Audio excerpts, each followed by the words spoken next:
네, 안녕하세요. 2021년 6월 30일 리포트 요약하도록 하겠습니다. 오늘도 6가지 리포트 준비했고요. 첫 번째로는 메타버스 관련 종목인 자이언트 스텝에 대한 리포트부터 소개드리도록 하겠습니다.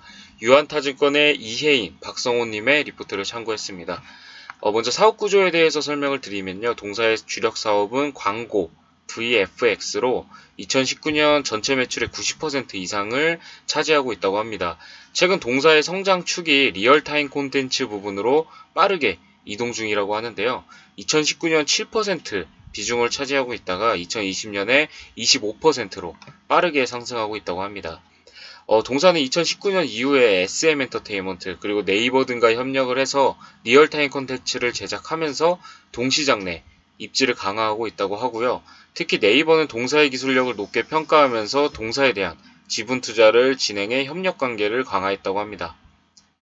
네, 국내 실감형 컨텐츠 시장은 2019년 예상 6,048억 원에서 2023년 예상 5.8조 원까지 증가해서 폭발적인 성장세를 시현할 전망이라고 하는데요.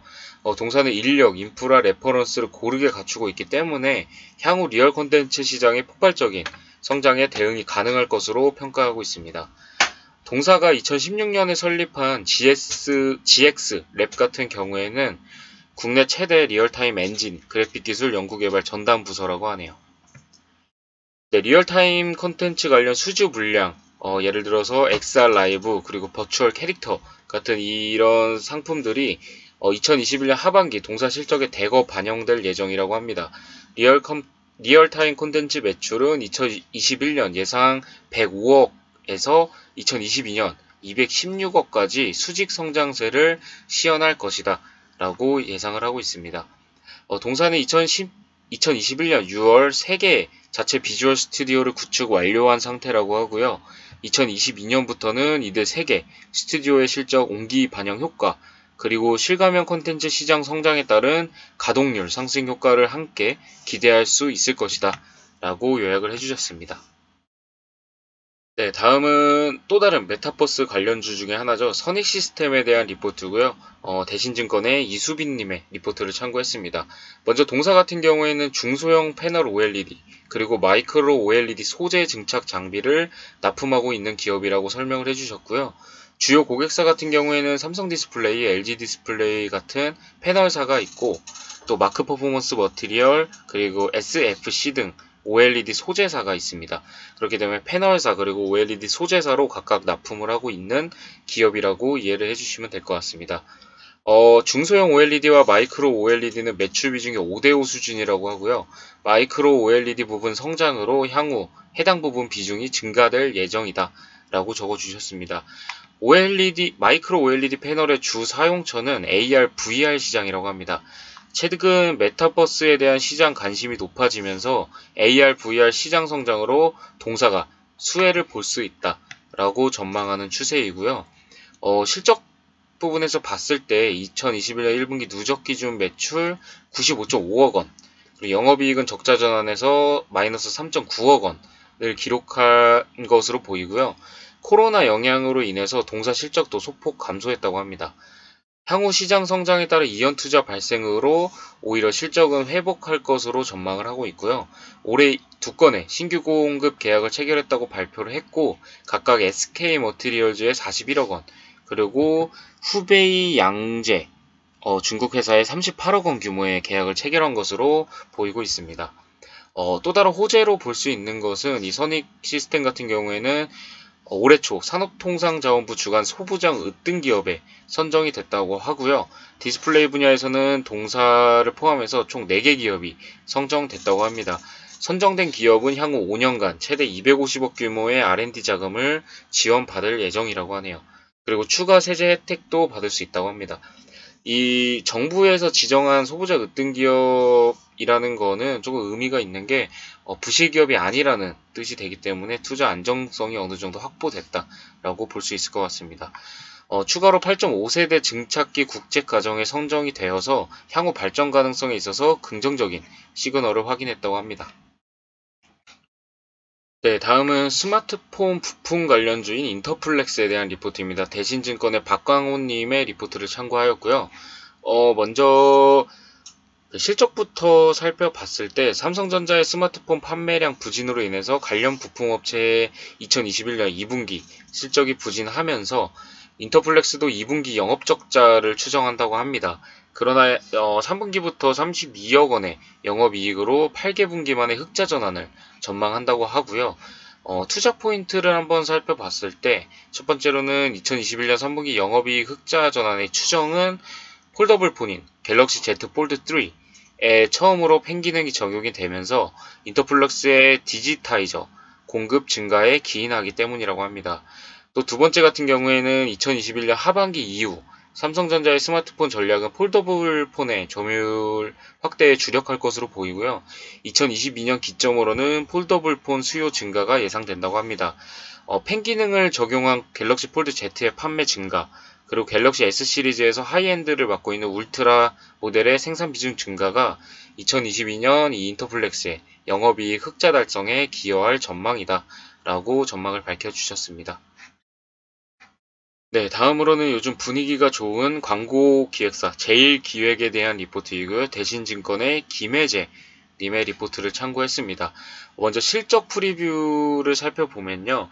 매출액은 3천억 원, 그리고 영업이익은 655억 원으로 기저효과와 삼성 5G 단말 마케팅 강화, 그리고 북미에서의 삼성의 대행 물량 지속 확대, 그리고 온라인 중심으로 중국 계열 및 비계열 광고 동반 성장 등의 영향으로 인해서 분기 기준 역대 최고 수준의 매출액과 영업이익을 전망하고 있다라고 요약을 해주셨고요. 유럽, 중동, 중남미 등 1분기 기준 역성장인 지역들도 2분기부터는 순성장을 달성할 것이다 라고 추정을 하고 있습니다. 몇 가지 그 투자 포인트를 살펴보면요. 첫 번째로는 5G 상용화 2주년을 맞이하여서 삼성은 연중 마케팅 강도를 높일 가능성이 크다고 합니다. 또 LG전자의 모바일 사업 철수 후에 애플이 전세계 최초로 자사 비용으로 LG폰 보상 판매를 실시했죠. 이 LG 베스트샵에서 아이폰 판매 추진 같은 이런 삼성 입장에서는 악재가 생기면서 삼성의 마케팅 강화 필요성이 증가된다. 이 점도 제일기획이 수혜를 볼 수 있는 점이라고 밝혀주셨습니다. 또 매출액의 5에서 10% 규모의 대형 M&A 성사 가능성이 여전히 존재한다라고 합니다. 그렇기 때문에 이런 포인트들이 모두 반영이 될 경우에는 매출액과 영업이익 부분에서 6에서 11% 정도 상승이 예정된다고 하고요. 타겟 프라이스도 32,000원, 그리고 33,000원 정도 선이 가능할 것이다 라고 예상을 하고 있습니다. 또 M&A 같은 경우에는 M&A 비용은 보통 5년에 걸쳐서 지급이 된다고 하고요. 대형 M&A를 성사시켜도 여전히 고배당 정책은 유지 가능할 것이다 라고 전망을 하고 있습니다. 네, 다음은 주류 관련주인 하이트진로에 대한 리포트고요. 하이투자증권의 이경신님의 리포트를 참고했습니다. 먼저 실적 같은 경우에는 시장 기대치를 하회하는 영업실적이 예상된다고 하고요. 2분기 연결기준 매출액과 영업이익은 각각 5,763억, 그리고 영업이익은 484억으로 추정된다고 합니다. 영업이익 같은 경우에는 전년 동기 대비 10% 정도 빠진 수치라고 추정을 하고 있고요. 이유로는 소주 맥주의 견고한 시장 지배력이 유지됨에도 불구하고 전년 동기 많은 매출을 기록했기 때문에 전년 동기 베이스 부담 및 코로나19 관련 업소 시장 중심 타격, 그리고 성수기 대비 마케팅 비용 투입 등에 따라서 시장 기대치를 하회하는 영업실적이 예상된다고 합니다. 소주 같은 경우에는 견조한 시장 지배력에도 불구하고 코로나19에 따른 거리두기 강화, 그리고 영업시간 제한 등으로 인해서 업소용 시장 축소에 따라 상반기에는 내수 기준 외형 감소 흐름이 이어질 전망이라고 합니다. 그렇지만 하반기의 경우 낮은 베이스를 고려한 이 기저효과로 턴어라운드가 기대된다고 하고요. 수출 소주 같은 이 과일 소주 같은 판매량 확대도 긍정적인 부분이다 라고 평가를 하고 있습니다. 진로 같은 경우에는 요즘 많이 마시고 있죠. 진로 같은 경우에는 소주 카테고리 내 20% 수준의 비중이 이어질 것으로 판단하고 있습니다. 또 레귤러 맥주 또한 업소 시장의 침체 영향에 시장 경쟁 이슈가 추가 반영되는 상황이라고 합니다.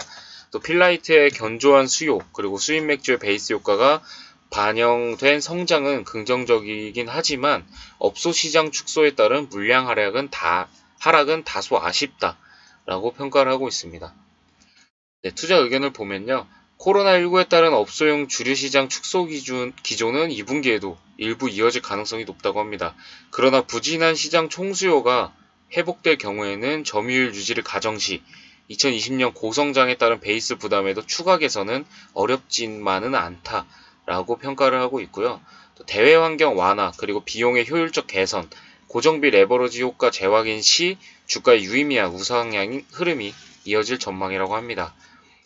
하지만 지금 현재 코로나 환자가 폭증을 하고 있고 조금 거리두기가 다시 연장되는 이런 환경을 고려했을 때 조금 더 안 좋은 하락 추세를 이어가지 않을까 하는 전망을 조심스럽게 해봅니다.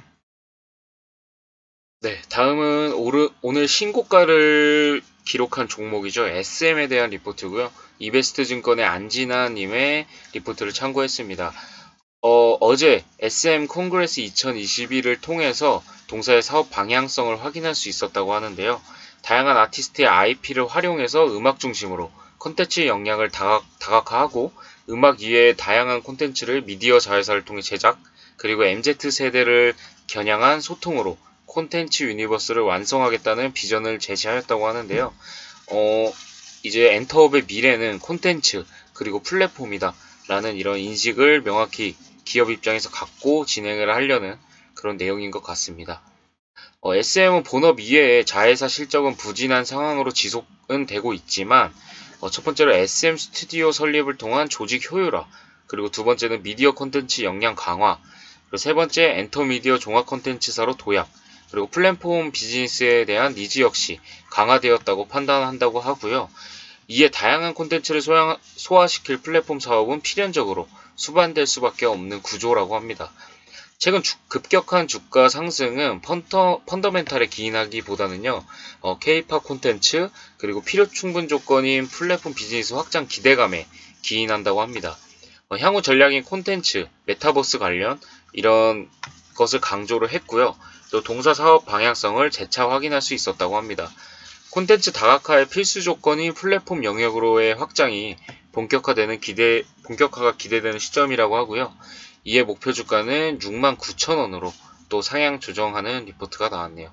이 SM 같은 경우에는 지금 플랫폼 기업으로 방탄소년단의 그 빅히트와 비슷한 면모를 갖춰가고 있는 모양새를 반영을 하면서 조금 밸류에이션이 업그레이드되는 그런 상황인 것 같습니다. 오늘도 신고가를 기록하면서 59,500원까지 기록하고 현재는 58,800원의 주가를 형성하고 있는 것 같습니다.